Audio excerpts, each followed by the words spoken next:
ନିଜକୁ ବି ଭୁଲି ଯାଏ, ନିଜ ସଂସାରକୁ ଭୁଲି ଯାଏ, ସବୁ କିଛି ଭୁଲି ଯାଏ। ତେଣୁ ଆଜି ଏ ପବିତ୍ର ଦିନରେ ମହାପ୍ରଭୁଙ୍କର ଯୋଉ ଘୋଷଯାତ୍ରା ସରିଛି, ଆଜି ବାହୁଡ଼ା ଯାତ୍ରା ସାରି ମହାପ୍ରଭୁ ରଥରେ ବିରାଜମାନ କରିଛନ୍ତି, ନନ୍ଦିଘୋଷ ରଥରେ, ଏବଂ ତାଙ୍କର ଭଉଣୀ ସୁଭଦ୍ରା ବଳଦେବ ବଡ଼ ଭାଇଙ୍କ ସହିତ ଆଜି ସେ ସୁନାବେଶରେ ଭକ୍ତକୁ ଦେଖା କରିବେ।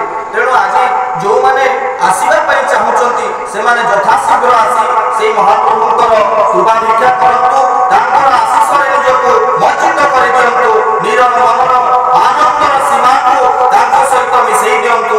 ଏହା ହିଁ ମୋର କାମନା। ଜୟ ଜଗନ୍ନାଥ, ଜୟ ଜଗନ୍ନାଥ, ଜୟ ଜଗନ୍ନାଥ। ଯେତେବେଳେ ହୁଏ ତାଙ୍କର କରୁଣା ଭରସା, ଯେତେବେଳେ ହୁଏ ତାଙ୍କର ଭଲ ପାଇବାର ଭରସା, ଯେତେବେଳେ ଭକ୍ତ ଉପରେ ହୁଏ, ସେତେବେଳେ ଭକ୍ତ ଜାଣିପାରେନି, ମହାପ୍ରଭୁଙ୍କୁ ଚିହ୍ନି ପାରେନି ଯେ ପ୍ରକୃତରେ ମହାପ୍ରଭୁ ମୋ ପାଖକୁ ଆସିଛନ୍ତି ମୋର ଦୁଃଖ ଲାଘବ କରିବା ପାଇଁ।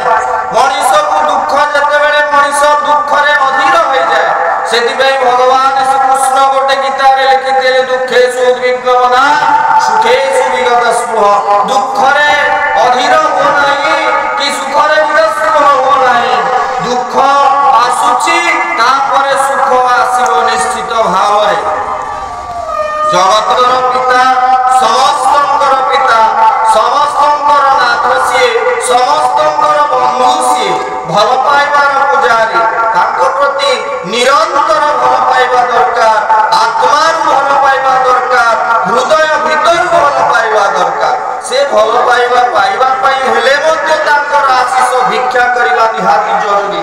ଏବଂ ସେଇଥିପାଇଁ ରଥଯାତ୍ରାରୁ ଆରମ୍ଭ କରି ଆଜି ଏ ବାହୁଡ଼ା ଯାତ୍ରା ଶେଷ କରି ମହାପ୍ରଭୁ ଯୋଉ ରଥରେ ବିରାଜମାନ କରିଛନ୍ତି, ତାଙ୍କର ଆଜି ଯୋଉ ବେଶ, ବିଭିନ୍ନ ପ୍ରକାର ବେଶ ତ ସିଏ ହୁଅନ୍ତି, କେତେବେଳେ ଗଜ ବେଶ ହୁଅନ୍ତି, ଆଜି କିନ୍ତୁ ତାଙ୍କର ସୁନା ବେଶ, ସୁନାର ବେଶ ଯୋଉ ହଉଛି, ସେ ସୁନା ବେଶକୁ ଦେଖା କରିବା ପାଇଁ, ଦେଖିବା ପାଇଁ ଯୋଉ ଭକ୍ତମାନେ ତାଙ୍କ ପାଖକୁ ଆସୁଛନ୍ତି, ସେଇମାନେ ହିଁ ଆଜି ସେ କୃପାର ଅଧିକାରୀ ହୋଇପାରିବେ, ସେଇମାନେ ହିଁ ତାଙ୍କର ଆଶୀଷ ଭିକ୍ଷା କରିପାରିବେ।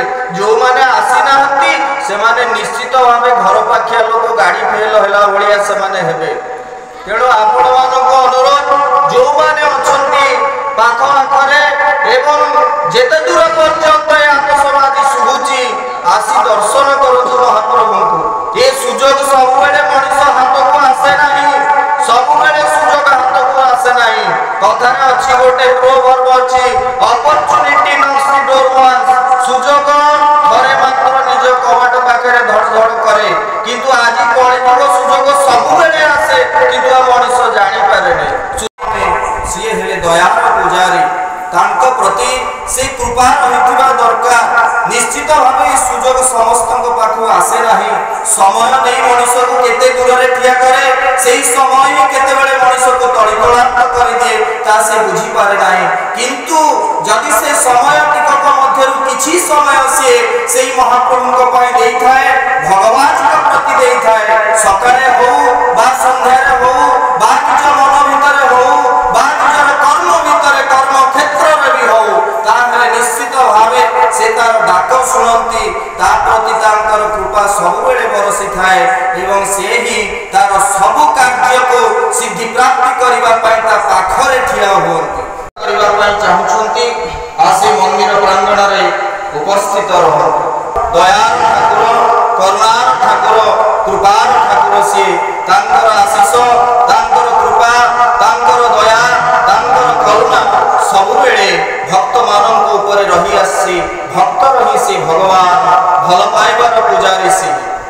ଭକ୍ତର ମନକୁ ସେ ବୁଝିପାରନ୍ତି, ଭକ୍ତ ଦୁଃଖରେ ଥିଲେ ସେ ତାଙ୍କ ପାଖରେ ଠିଆ ହୁଅନ୍ତି। ଆଜି ଭକ୍ତ କିନ୍ତୁ ଜାଣିପାରେନି ଯେ ମହାପ୍ରଭୁ ତାଙ୍କ ପାଖରେ ଅଛନ୍ତି। ସେ ଭଲ ପାଇବା ଯଦି ସେତିକି ସୁଦୃଢ଼ ଥାଏ, ହୃଦୟ ଭିତରୁ ଭଲ ପାଉଥାଏ, ନିଶ୍ଚିତ ଭାବେ ସେ ତାର ସାନ୍ନିଧ୍ୟ ଲାଭ କରିଥାଏ। ପୁରାଣ ଶାସ୍ତ୍ରକୁ ଯଦି ଆମେ ଆଲୋଚନା କରିବା, ରାବଣ ବି ଭକ୍ତ ଥିଲା ଭଗବାନ ଶିବଙ୍କର। ଯେତେବେଳେ ଭଗବାନ ଶିବଙ୍କୁ ସିଏ ସାନ୍ତ୍ୱନା ଦେଇଥିଲା, ଶିବ ତାଣ୍ଡବ ରଚନା କରି, ରାବଣ ପାଠ ପଢିଥିଲା, ବହୁତ ପାଠ ପଢିଥିଲା ରାମଙ୍କ ଅପେକ୍ଷା, କିନ୍ତୁ ଯେତେବେଳେ ଯୁଦ୍ଧ ହେଲା, ରାମାୟଣ ଯୁଦ୍ଧରେ ରାବଣ ହାରି ଯାଇଥିଲା। ଭଗବାନଙ୍କ ପାଖରେ ଭକ୍ତ ହାରିଯାଏ, ବେଳେ ବେଳେ ଭଗବାନ ବି ହାରିଯାଆନ୍ତି ଭକ୍ତଙ୍କ ପାଖରେ। ଆପଣମାନେ ଜାଣି भौचंती सेई जे कि आम भितरे अछंती आत्मार भितरे अछंती आम हृदय भितरे। जय जगन्नाथ जय जगन्नाथ जय जगन्नाथ। महाप्रभु जगन्नाथंकर घोषयात्रा सरिबा बाहुड़ा यात्रा सरिबा परे आज महाप्रभु सेई नंदी घोषरे विराजमान करिसथि जो भक्त। जय जगन्नाथ जय जगन्नाथ जय जगन्नाथ।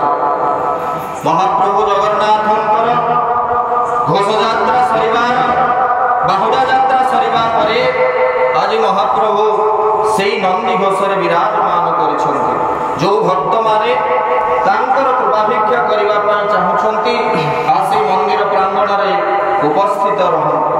महाप्रभु से भाव विनोदिया ठाकुर दयार ठाकुर करुणार ठाकुर कृपार ठाकुर से तांकर आशीष तांकर कृपा तांग करिबा नै जगतर नाथ से जगतर पिता से जगतर बंधु से करुणामय से कृपामय तांकर कृपा वर्षा जेते बेले हुए तांकर करुणा वर्षा जेते बेले हुए तांकर भल पाइबार वर्षा जेते बेले भक्त ऊपर हुए सेते बेले भक्त जानि पारेनी महाप्रभु को चिन्हि पारेनी जे प्रकृत रे महाप्रभु मो पाखकु आसीछंती मोर दुख लाघव करिबा पाई। मनीष को दुख जेते बेले मनीष दुख रे अधीर होई जाय सेति बेई भगवान श्री कृष्ण गोटे गीता रे लिखितेले दुखेषु उद्विग्न मना सुखेषु विगत स्पृह। दुख रे अधीर हो नाही कि सुख रे विगत स्पृह हो नाही।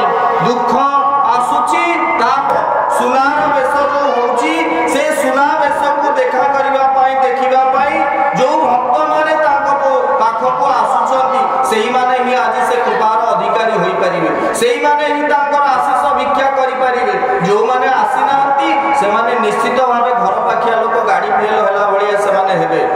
तेणु